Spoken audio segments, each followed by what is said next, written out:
안녕하세요. 30대 이혼녀예요. 그리고 제가 이렇게 오늘 타자판을 두드리게 된 이유는 제 정신 나간 시댁 이야기 좀 해보려고요. 사실 벌써 남편과 남남이 된 지는 7개월이나 흘렀고 그래서 어느 정도는 충격에서 벗어났다고 생각했는데 그래도 명절이 돌아오니까 작년 이맘때쯤이 생각나면서 제가 겪었던 그 지옥 같은 날들이 또다시 떠오르네요. 그래서 정말 마지막으로 마음 정리한다 생각하고 이렇게 제 이야기를 해보려고 합니다. 한껏 쏟아내고 나면 제 마음도 예전처럼 평화로워질까요? 남편하고는 지인의 소개로 만났습니다. 남편은 회사를 다니는 평범한 직장인이었고 저는 대학병원에서 연구원으로 근무하고 있었죠. 솔직히 말해서 소개팅에 나가기 전 남편의 사진을 봤었는데 정말이지 영 제 스타일은 아니었어요. 저는 좀 체격이 있고 곰같이 푸근한 사람을 원했거든요. 그런데 남편은 슬림하고 날쌘돌이처럼 생겼다고 해야 할까요? 하지만 지인이 저더러 실물이 훨씬 낫다며 일단 한번 만나보라고 어찌나 성하던지. 그리고 나중에서야 들었지만 남편도 제 사진을 봤었답니다. 그런데 남편은 제가 너무 마음에 들었대요. 그래서 지인한테 커피도 사주고 밥도 사주며 어떻게든 자리만 만들어달라고 부탁을 했었다고요. 일단 자리만 만들어지면 자기가 어떻게든 제 마음을 사로잡겠다면서. 아무튼 그래서 만나게 된 거예요. 하지만 아니나 다를까 처음 몇 마디를 나눴을 땐 역시 내 스타일이 아니구나 싶었습니다. 왜냐하면 서로 공통점이라곤 하나도 없는 것 같았거든요. 좋아하는 음식이나 영화 그런 것도 전혀 달랐고. 그런데 그런 저희가 통한 건 다름 아닌 운동이었어요. 남편은 다른 운동은 별로 좋아하지 않는데 유일하게 종종 즐기는 게 등산이라대요. 그리고 저는 남편에 비하면 다양한 운동을 즐기는 편이었는데 등산만큼은 제대로 해본 적이 없었지요. 혼자서 산을 오른다는 게 왠지 걱정도 되고 길이라도 잃을까 무서워서 말이에요. 그런데 제가 이런 이야기를 하자 남편은 자기 말로는 자기가 별명이 날다람쥐일 정도로 산에서는 날아다닌다며 언제 한번 같이 가자고 한껏 너스레를 떠는데 실제로 등산 실력이 어떤지를 떠나서 제 앞에서 익살스럽고 너스레를 떠는 그 모습이 마음에 들었어요. 그래서 조만간 등산 한번 같이 가자는 남편의 말에 못 이긴 척 좋아요 했던 게 부부의 연으로 이어질 줄은 몰랐네요. 남편도 저도 각자 일로 바쁘다 보니 데이트는 일주일에 한 번 그것도 산에 오르내리는 게 전부였어요. 그리고 그 정도로 같이 할 시간이 짧다 보니 서로 힘들고 지치는 이야기보다는 좋은 얘기, 재밌는 얘기를 주고받는 일이 대부분이었죠. 그리고 솔직히 그때는 그게 서로에게 유익한 일이라고 생각했습니다. 가뜩이나 회사 생활을 비롯해 여러 가지 일로 받는 스트레스가 이만저만이 아니었는데 같이 있을 때만큼은 그렇지 않았으니까요. 하지만 이혼까지 해본 제가 느낀 건 늘 서로 웃고 지낸다고 좋은 것만은 아닌 것 같아요. 가끔은 싫은 소리도 오가고 다퉈보기도 하고 여러 가지 면을 미리미리 겪어봤어야 했는데 사람이 원래 예상치 못한 상황에서 본 모습이 나온다고들 하잖아요? 그렇게 치면 남편이나 저나 둘 다 결혼 전 서로의 본 모습을 보여줄 기회가 너무 많이 부족했다 싶거든요. 결혼 당시 시댁으로부터 받은 도움은 없어요. 시댁 형편이 썩 좋지가 않았거든요. 그리고 일단 분명히 말해두건데 저는 신경 쓰지 않는데 그럼에도 불구하고 사람들은 제가 부모님이 안 계시다 하면 처음부터 뭔가 불안한 표정으로 저를 보더라고요. 안쓰러워하는 표정도 있고 어딘가 모난 구석이 있진 않을까 하고 살피는 표정도 있고 솔직히 유쾌하진 않지만 20살 이후로 워낙 자주 겪어서 소위 인이 배겼다고 하죠? 제가 딱 그랬어요. 그리고 적어도 나는 다른 사람한테 부모님은 살아계신지 재산은 있는지 그런 거에 관심을 갖지 말자고 생각하게 되었죠. 그래서 남편이 아버지가 안 계시다 했을 때 별로 신경 쓰지 않았어요. 다만 아버님이 돌아가신 뒤 가세가 기울어 집에 돈이 없다는 이야기를 할 때는 그래도 내 처지가 나은가 하는 유치한 생각이 들긴 하더라고요. 저는 어머니가 돌아가시면서 아파트 한 채랑 어느 정도 재산은 남겨주고 가셔서 그렇게 먹고 사는데 큰 걱정은 없었으니까요. 어머니가 남겨주신 아파트는 아버지의 도움 없이 어머니가 오롯이 혼자 일궈내신 재산이었어요. 어디서부터 말해야 하나 싶은데 일단 저는 아버지에 대한 추억이 거의 없습니다. 워낙 일찍 돌아가셨거든요. 어머니 말씀으로는 교통사고였다는데 당시 막 돌이 지났던 저를 조금이라도 빨리 보고 싶으셔서 회식도 마다하고 서둘러 집에 오시던 길이셨다나 봐요.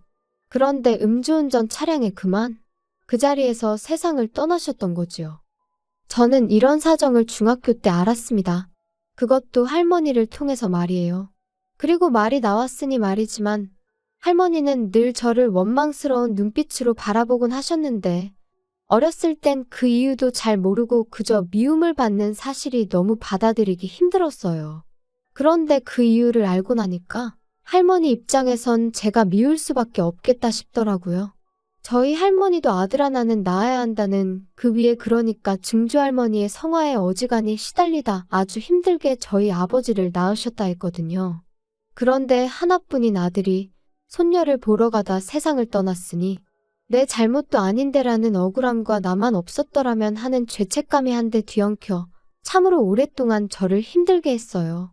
그런데 그렇게 저를 힘들게 하셨던 할머니가 정말 돌아가시기 이틀 전에 저를 불러 미안하다셨습니다. 그 소리를 듣고는 얼마나 울었는지 몰라요. 그래도 미안하다 소리는 들었네라는 안도감과 동시에 이제 할머니를 어떻게 원망해야 하나, 원망할 수도 없게 하고 가시네 하는 황당함 때문에요. 아무튼 아버지가 돌아가시고 이후로 저희 어머니는 무슨 일이든 닥치는 대로 하셨어요.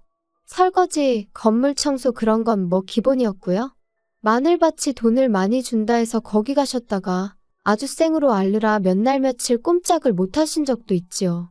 그리고 그렇게 벌어서 마련하신 집이 지금 제가 살고 있는 이 33평의 아파트입니다.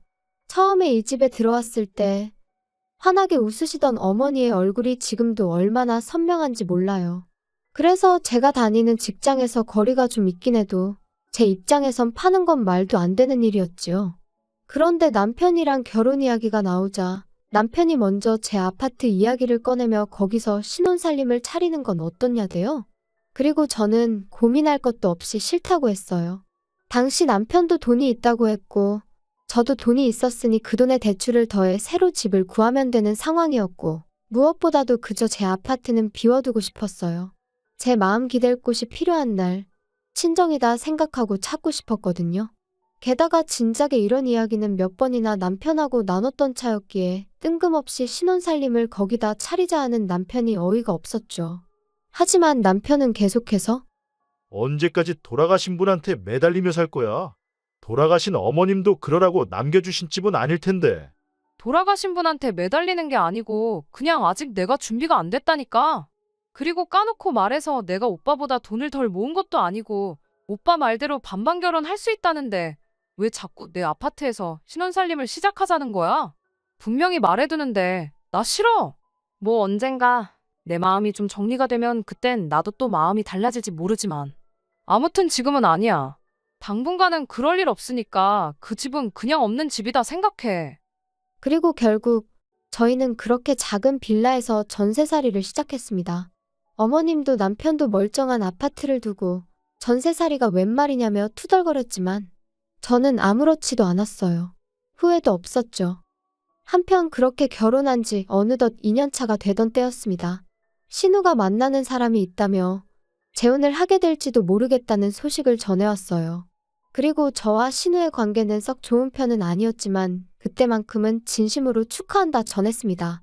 신우와 인간 대 인간으로선 맞는 구석이라곤 하나도 없었지만 그래도 어쨌든 혼자 시조카를 키우는 걸 보면 짠한 마음이 안 드는 건 아니었으니까요. 돌아가신 친정어머니 생각도 났었고 참고로 왜 사이가 안 좋았냐 하시면 자기가 혼자 아이를 키운다는 이유로 주변으로부터 바라는 게 참 많았어요. 양보와 배려, 뭐 그런 건 기본이었고 금전적인 지원이나 물질적인 지원도 거침없이 내놓으란 식이었죠. 계절마다 아이 옷을 사달라, 신발을 사달라 뭐 그런 건 기본이었고 저랑 남편이 제주도를 다녀온 적이 있는데 그걸 알고는 자기 애, 그러니까 시조카도 좀 데려가 주지. 시조카네 반 아이들은 다 미국이고 유럽이고 다녀오는데 불쌍하지도 않냐면서 저희한테 서운하다 어쩐다 그러더라니까요. 그러니 저로서는 하나 해주면 두 개를 바라는 신우가 부담스러울 수밖에 없었고 그렇게 자연스레 거리를 두게 되었죠. 그런데 그런 신우가 재혼을 할 것 같다 하니 참 잘됐다 싶었어요. 하지만 재혼 이야기가 나오고 석 달쯤 지났을 무렵이었을 거예요. 남편한테 물어보진 않았지만 헤어졌나 왜 가타부타 말이 없지 하고 속으로 생각만 하던 때였죠. 퇴근한 남편이 싱글벙글 웃으면서 저더러 얘기 좀 하게 여기 좀 앉아봐 그러대요? 왜? 무슨 일 있어? 기분 좋아 보이네? 좋지. 희진이 2달 후에 식을 올리기로 했다나 봐. 아, 정말? 잘 됐다. 너무너무 잘 됐어. 그런데 자기가 좀 도와줘야 돼. 아니, 따지고 보면 자기한테 일방적으로 도와달라는 건 아니고 자기한테도 좋은 일이고. 뭐야? 뭔데 이렇게 자꾸 돌려 말해? 나 돌려 말하는 거 싫어하는 거 알잖아. 그게 희진이는 재혼인데다 애도 있잖아. 그런데 남자 쪽은 초혼이래. 그래서 남자 쪽 부모가 어지간히 희진이를 못마땅해 하나 봐. 너는 뭐 안 겪어봤으니 모르겠지만 희진이가 엄청 힘들어하고 있어. 아, 정말? 속상하겠다. 그러니까. 그래서 남자 쪽에서 한 1억이라도 해오면 어떠냐? 그러면 어머니가 좀 잘 봐주시지 않겠냐? 그런 소리를 했다대. 어휴, 뭘 또 그렇게 부담을 줘. 그리고 1억이 적은 돈도 아닌데. 돈은 있대? 걔가 무슨 돈이 있겠어? 이혼할 때 위자료도 한 푼도 못 받았고 지금 양육비도 제대로 못 받고 있는데. 그럼 어떡해? 그래서 뭐 지금 어머니랑 사는 빌라를 팔까 어쩔까 그러고 있나 봐. 그러면? 그거 어머님 놓으라며. 그거 팔면 어머님은 어떡해? 그럼 설마 우리가 모셔야 되는 거야? 그래서 말인데 자기도 우리 어머니랑 사는 거 불편하잖아. 그치? 뭐, 솔직히 편하진 않겠지. 그러니까 나 정말 자기 고생시키기 싫거든. 말이라도 그렇게 해주니 고마워. 그렇지만 그 빌라 팔고 나면 어머님은 정말 어떡해? 그래서 희진이가 하는 말이 자기가 어머니를 모시겠다면서. 대신 자기 비워놓은 그 아파트 있잖아. 거기에 좀 들어가서 살게 해달라네. 아니, 희진이랑 결혼할 남자도 가진 건 없나 봐. 그래서 까딱하면 그 남자 본가에 들어가 살아야 되는데. 그러면 이제 영진이가 9살이잖아. 얼마나 말썽을 피워대겠어? 그럼 이제 천덕꾸러기 취급받는 건 시간 문제 아니겠어?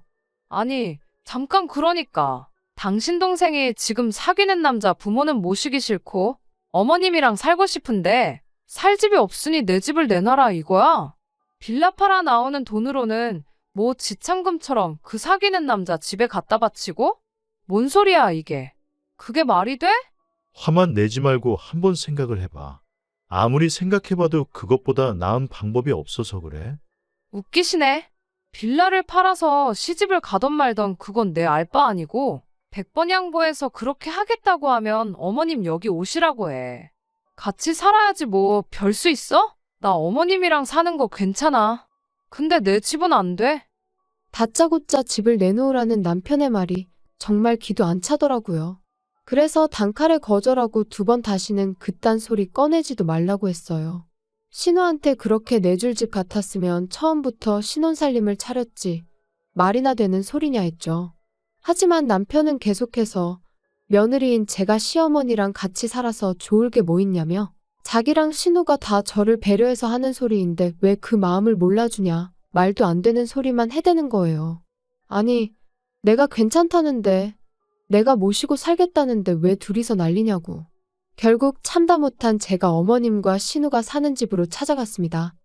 빌라 팔리는 대로 어머님, 저희 집으로 오세요. 제가 얼마나 잘하겠다 이런 얘기는 못하겠지만 그래도 제가 어머님 모시고 살죠 뭐. 언니? 정말 이런 식으로 나올 거예요? 엄마는 내가 모신다니까요. 너무 속보여요 정말. 영진이 커가는데 봐줄 사람이 필요하니까 어머님 찾으시는 거 아니에요? 그리고 뭐 그렇게 모시고 살고 싶은 거면 모시고 살아요. 그런데 내 집은 안 되니까 집 문제는 알아서 하세요. 자꾸 내 신경 긁지 말고 알겠어요? 야, 너는 왜 이렇게 애가 이기적이냐? 제가 뭘요? 네 신우가 그 집 들어가서 살게 되면 그쪽 부모 모셔야 된다잖아. 그리고 영진이는 어떡할 건데? 너 그 어린 게 그 집에 들어가서 구박이라도 받으면 네가 뭐 책임질 거냐? 그걸 제가 왜 책임을 져요? 그리고 저도 할 말은 해야겠네요. 솔직히 재혼 자리가 쉬운 거 아닌 거 어머님도 아시잖아요. 하지만 뭐 신우가 그렇게 한다니 그거에 대해선 제가 뭐 이래라 저래라 말은 안 하겠지만 적어도 남한테 피해는 주면 안 되는 거 아니에요? 왜 저까지 못 살게 구냐고요. 아무튼 어머님, 저희 집으로 오세요. 저랑 살아요. 아시겠어요? 아이고, 안 간다니까. 난 너랑 살기 싫어. 내 딸이랑 살 거야. 그냥 집만 내주면 되는 걸 진짜 너도 유난스럽다. 어머님과 신우, 그리고 저 세 사람이 한창 실랑이를 한 끝에 집에 왔어요. 그리고 남편과는 한 일주일 동안 서로를 마치 유령 취급하며 지냈죠. 솔직히 저럴 거면 왜 집에는 꼬박꼬박 들어오나 싶더라고요. 그냥 나가버리지. 아무튼 저는 까놓고 불편한 건 하나도 없었어요. 평소처럼 출퇴근하고 밥 차려 먹고. 반면에 남편은 불편한 게 한두 가지가 아니었겠죠. 지 먹을 거라곤 라면밖에 못 끓여 먹는 인간이었으니 옷도 안 다려주니까 오기로 그러는 건지 뭔지 군대까지 다녀온 사람이 지 셔츠 하나 다림질도 못해서 꼴사납게 나가더라니까요. 하지만 뭐 그러던지 말던지 내 알바냐 내버려뒀어요. 그랬더니 이제 더는 안 되겠다 싶었는지 저더러 얘기 좀 하자고 하더라고요. 용건만 간단히 해. 이제 뭐 사과할 마음의 준비라도 된 건가? 사과는 무슨, 내가 너한테 뭐가 미안해야 되냐? 너야말로 이제라도 우리 어머니랑 내 동생한테 사과해라. 그 두 사람이 너 때문에 얼마나 속상해하고 서운해했는지 알아? 야, 너 솔직히 내 동생이 재혼하는 거 싫지? 싫어서 지금 회방 놓는 거지? 아니, 이건 또 무슨 소리야. 내가 왜 신우 재혼을 방해하니? 재혼을 하든 삼혼을 하든 사혼을 하든 난 상관없어. 단지 내 집을 왜 탐내냐 이거야. 그리고 어머님을 내가 모시겠다는데 도대체 뭐가 문제야? 밖에 나가서 아무나 잡고 물어봐. 오갈 곳 없어지게 생긴 어머님을 모신다는 며느리랑 안 온다고 버티면서 며느리 집이나 내놓으라는 어머님이랑 누가 더 이상한 건지. 우리 엄마는 희진이랑 살고 싶다시잖아. 영진이도 키워주셔야 된다고. 아니, 효도도 부모님이 원하시는 대로 해드리는 게 효도지. 너 하고 싶은 대로 하면 그게 효도냐? 아우, 알았어. 그럼 안 모시면 될 거 아니야? 하지만 그런다고 내 집도 못 들여. 나 지금 분명히 말하는데 안 모셔. 넌 진짜 이기적이다. 너 이렇게 이기적으로 살 거면 결혼은 왜 했냐? 뭐? 내가 그럼 뭐 당신하고 어머님 그리고 신우 입맛대로 꼭두각시 마냥 살려고 결혼한 줄 알았어? 당신이야말로 결혼이 뭐라고 생각한 거야? 진짜 어이없네. 우리 둘 다 결혼 잘못한 거 맞지? 그래, 이쯤에서 갈라서자고. 그리고 결국 허무하게도 그렇게 저희의 짧은 결혼 생활은 막을 내리게 되었습니다. 남편은 남편대로 저한테 질릴 대로 질렸다고 난리였고 저는 그런 남편에게 이혼해 줄 테니 재산 딱 반반 갈라서 그걸로 네 여동생 시집을 보내든 어머님을 요양원으로 모시든 아니면 네가 다 데리고 살든 네 마음대로 하라고 했어요. 이번에 어떻게 잘 넘어간들 다음에라고 제 아파트 넘보지 않을 거라는 보장도 없고 솔직히 제가 벌어서 산 아파트면 그래 좋은 게 좋은 거다 하고 신혼살림부터 아예 거기서 차렸을지도 몰라요. 하지만 제가 분명히 거긴 제 친정이나 다름없는 곳이라고 유일하게 마음을 내려놓고 쉴 수 있는 곳이라고 몇 번이나 이야기를 했는데 결국 그런 제 사정은 남편에겐 안중에도 없었다는 거잖아요. 그런 인간하고 한 입을 덮고 더 살아서 뭐 하겠나 싶더라고요. 내 마음 하나 알아주지 않는 사람들이 가족 운운하는 것도 더는 못 봐주겠고 솔직히 오늘처럼 온 가족이 모이는 명절이 되니 가슴 한구석이 뻥 뚫린 것 같이 허전한 이 마음은 숨길 수가 없어요. 이런 날은 아무리 속속들이 제 사정을 아는 친구들이라고 해도 거기다 아쉬운 소리 하고 싶지도 않고요. 그래도 또 이렇게 한층 더 단단해지는 거라고 스스로 그렇게 되뇌어 봅니다. 저에게도 언젠가 봄날이 올까요? 조금씩 따뜻해지는 지금처럼 제 마음도 언젠간 따뜻해지길 바라봐도 되겠지요.